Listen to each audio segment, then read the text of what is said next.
Tell me who you hang with, and I will tell you who you are.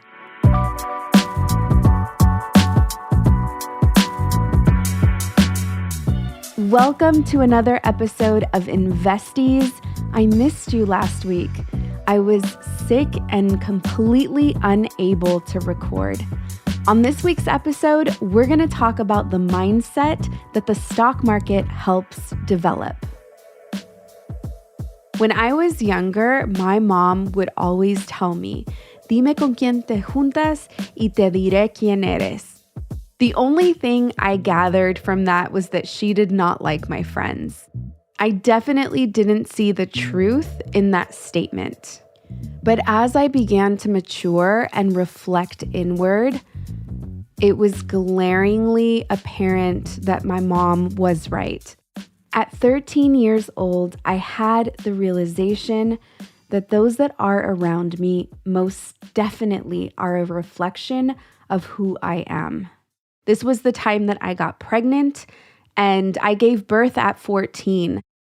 While I won't share about the specific people that surrounded me, what I will share is that I was the only one out of my friend group to make it to high school. As I reflect and look back, I can't believe how much a 13-year-old who is about to give birth can actually mature. It felt like a natural instinct, and it didn't matter how old I was. And while I can't speak for everyone, I can only speak for myself. I watched my level of maturity accelerate. One of the biggest ways I changed, I became very ambitious. I didn't have ambition before being pregnant. Being pregnant just ignited this drive. It was almost like I was hunting. And I would imagine that this is a normal experience. It was something that I absolutely experienced with my son at 36 years old when I was pregnant with him. But the amount of maturity that takes place and in such a short period of time, you really have to let go of who you were just months before. I felt like my entire brain changed. And so at just a child myself, I really began to reflect and make calculated decisions on how I was going to move for the rest of my life, because I knew that every decision I would make was going to impact my child. And they weren't always perfect decisions, and they definitely were not always the right decisions, but all of those decisions did get me to where I am today. And if I understand anything at all, I understand the power of experience and how a new experience can really drive us to change in our mindset. Because when your perspective starts to change, the perspective of those around you also begins to change. And we can always flip this. If you're not changing and those around you are not changing, then everything stays stagnant. If your life goals and ambition are not reflecting the actions of those that you're surrounded by, then it's time to seek those that will inspire you to help accomplish what it is that you see for yourself. And there's science to back this up. It's called the polyvagal theory. You should definitely look into it. It has a concept in there that pertains to the co-regulation of the autonomic nervous system. It breaks down how nervous systems around you will influence your nervous system, and how your nervous system has the power to influence those around you. It's important for us to choose folks around us wisely. Investies, dime con quién andas y te diré quién eres. Tell me who you hang with, and I will tell you who you are. I'm going to take a quick break, and when we get back, we're going to discuss the correlation between understanding the stock market and household income. Investies, I'm going to have a special event on November 11th in Dallas, Texas called Brujas of Wall Street. Brujas of Wall Street is a nod to Hetty Green, one of the first, most wealthiest female investors in the stock market. Hetty Green was born in 1834, and she was known as the Witch of Wall Street. This was a reference that was intended to discredit her capabilities in the stock market. It also didn't help that she was always wearing black.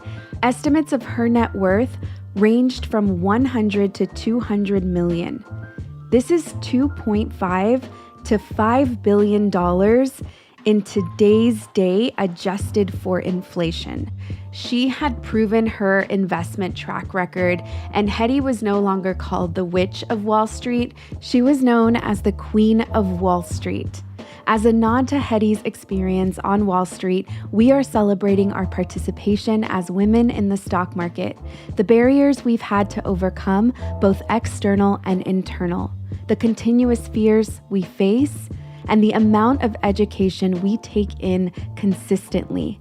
We are building a legacy, and on November 11th of 2023, it is time to celebrate and solidify our efforts as we make a pledge to ourselves, our family, our community, and one another. Together, we are making history.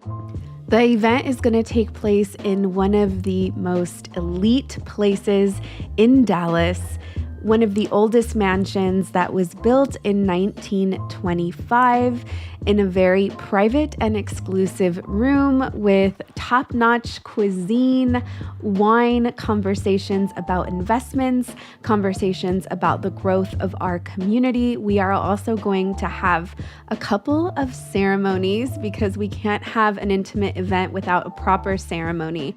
For more details on the event, head over to patreon.com/In Luz We Trust. I also want to give a quick thank you to the head bruja in charge of Brujita Skincare, also one of our Patreon members, who is giving everyone in attendance a little Brujita kit.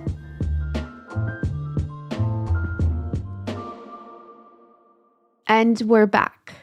I was doing some research a couple of weeks ago on household income, and I found something really interesting. For household income, the top 1% makes around $850,000 a year. The top 5% makes $450,000 a year. That's almost half. The top 10% makes in and around $250,000 a year. I was really out here believing that it was so much more than that. And the reason I thought it was more than that is because I have been able to make $250,000 in just a matter of months. And I know that sounds really freaking crazy.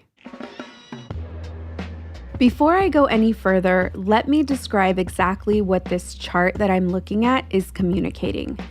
This is a chart for real average household income. Real stands for adjusted for inflation. It divides different households into 6 different sections. The top section is the top 5% of household income earners in the country. The last sections on the graph are broken up by quintile. That just means 5 different sections. So these sections are the most common household incomes in the United States of America. The top quintile, the first one that is broken up out of the most common 5 I just mentioned, was the $250,000 a year mark, which also equates the top 10%.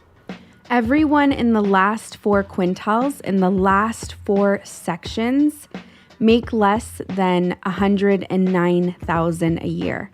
Meanwhile, the top 10% makes $250,000, the top 5% makes $450,000, and the top 1% makes $850,000 a year.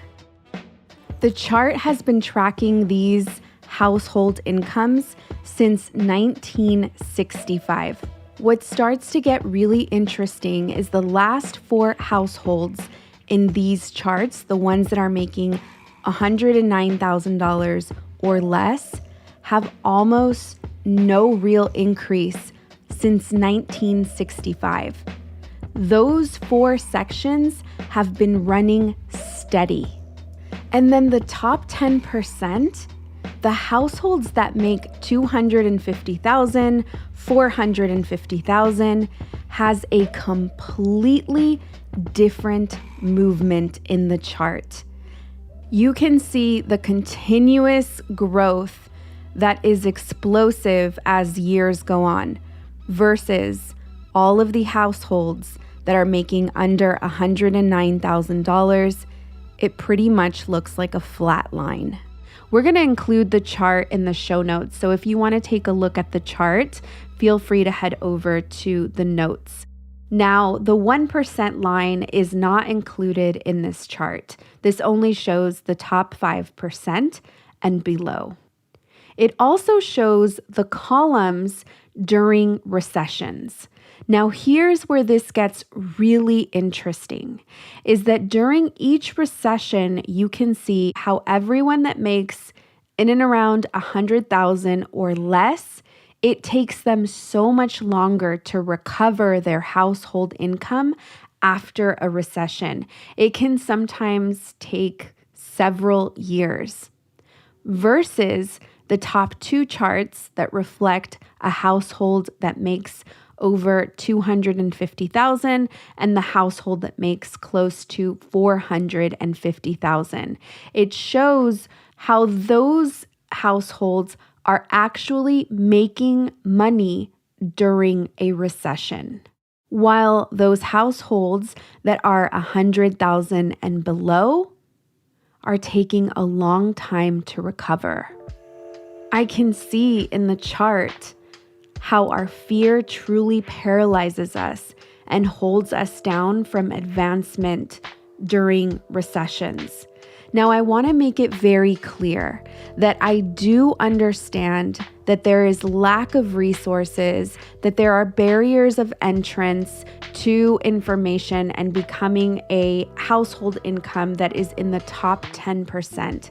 As someone that had parents that came to this country as immigrants with no money in their pockets, and as someone that was a teen mom, I was a teen mom and I was in gangs, and I really felt like I had all of the odds stacked against me. To see myself push through to the top 10% has been such an incredible experience, and I attribute this experience to my mindset.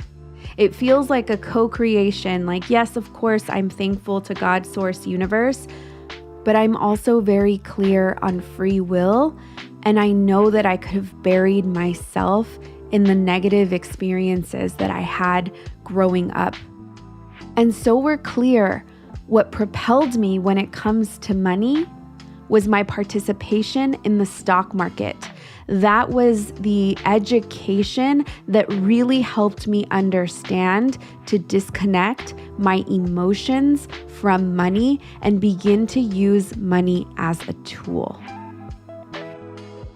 I got really curious, and so I pulled a stock chart from the S&P 500. We've talked about the S&P 500 multiple times on this podcast. The S&P 500 tracks the top 500 publicly traded companies in this country, the largest companies. It turns out that the S&P 500 chart and the top 10% of earners in the household income chart had the same trajectory of growth during the years and during recessions. The same. I don't think it's a coincidence that it moves the same. I think it's the level of financial literacy and understanding from the top 10% that money is a tool. In the album How to Pimp a Butterfly by Kendrick Lamar, there's a song called Wesley's Theory. And I always think about this quote by Dr. Dre in this song. He said, Remember the first time you came out to the house? You said you wanted a spot like mine. But remember, anybody can get it. The hard part is keeping it, motherfucker.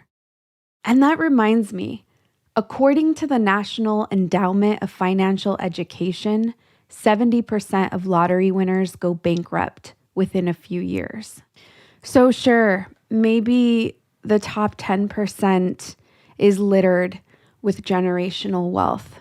But also, maybe the generations that came before that wealth made sure to provide their descendants with financial literacy and strong modeled money relationships so that they wouldn't lose the money.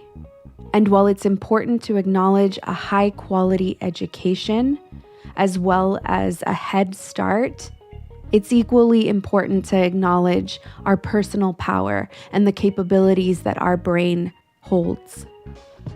Some of my favorite high-level earners and investors are all people that started at the very bottom of that line on the household income chart. They started at 0. And so many of them are my friends. Dime con quién andas y te diré quién eres. That is today's takeaway. I'm your host, Linda Garcia. Investies podcast is brought to you by Cosmic Standard and In Luz We Trust. A special thank you to the team, Eliza Smith, Jacob Winnick, Asia Simpson, and Nina Gensler Debs.